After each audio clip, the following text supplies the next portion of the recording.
Sup, Nerdmigos? I'm the Jive talking nerd John Norgrove, and this is Nerd Jive, your tri-weekly nerdy news network. We only have a few stories today, but they're pretty interesting ones. First story, Titan saved my DNA. We all want off-world colonies. The moon is closest, making it easier.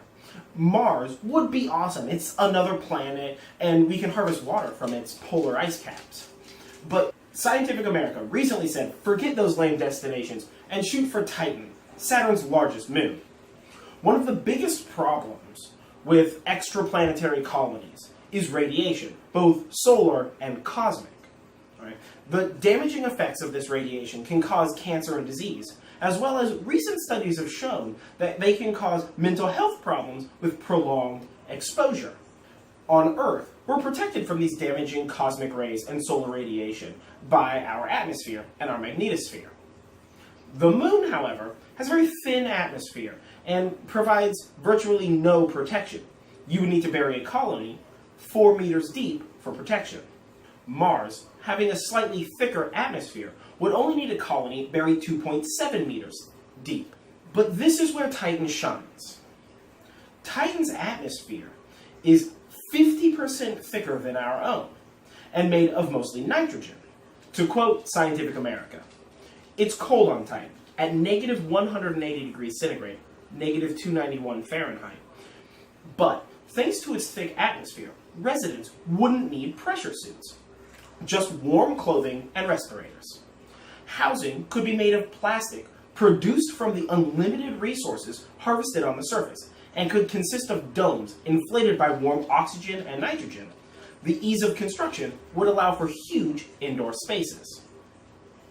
Titanians, as we call them, wouldn't have to spend all their time inside. The recreational opportunities on Titan are unique. For example, you could fly. The weak gravity, similar to the moon's, combined with a thick atmosphere, would allow individuals to aviate with wings on their backs. If the wings fall off, no worry. Landing would be easy. Terminal velocity on Titan is 1/10 that found on Earth. End quote. How awesome does that sound? You could fly on Titan. We could get all of our needs for construction right on the surface of Titan. The bad news, however, is that we currently don't have the tech to send people to Titan. So, here's hoping that our future tech overlord Musk can close the gap and send us to Saturn's moon. Next up, name that element. Back in the early 2000s, when we were all listening to Millennium still, scientists in Japan, Russia, and Oak Ridge National Laboratories in Tennessee were making new elements. The 4 elements they created were numbered 113, 115, 117, and 118, with placeholder names of ununtrium, ununpentium, ununseptium, and ununoctium. Right. Following a 5-month waiting period, their new official names have been approved. Element 113 is now known as nihonium, with the elemental symbol NH. 115 is known as moscovium, with the elemental symbol MC. 117 is known as tennessine, with the elemental symbol TS. And 118 is known as organosum, with the elemental symbol OG.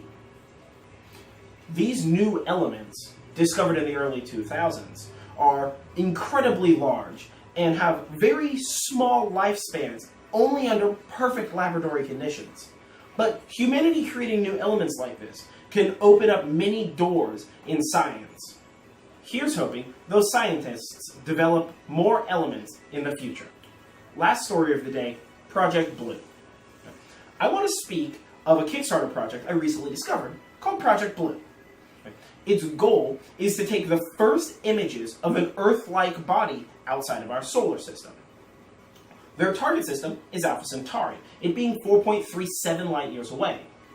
The satellite will be around the size of a standard washing machine, and the telescope will use a coronagraph to block out the light from both Alpha Centauri A and Alpha Centauri B, allowing the surrounding planets to be seen in visible light. A coronagraph is essentially a disk that blocks out the light of the sun. Like when you hold your hand up to block the sun so you can see greater distances. They're calling it Project Blue because they can look at that tiny spot and measure the blue light coming off of it. And from there, make assumptions about its makeup, whether it's in the habitable zone, whether it has liquid water on its surface, or it's too far away, or it's too close. I cannot stress enough how important it is for these kind of missions. All right? I backed the solar sail mission on Kickstarter, and I'm definitely going to back this mission. Not only does this money go to actually help fund these missions, but it also acts like a vote. It tells people that we're interested in these sort of scientific endeavors, in furthering our knowledge, and that's very important. We need to explain to people that these sort of scientific endeavors, this looking to the stars and trying to reach out, is important to us.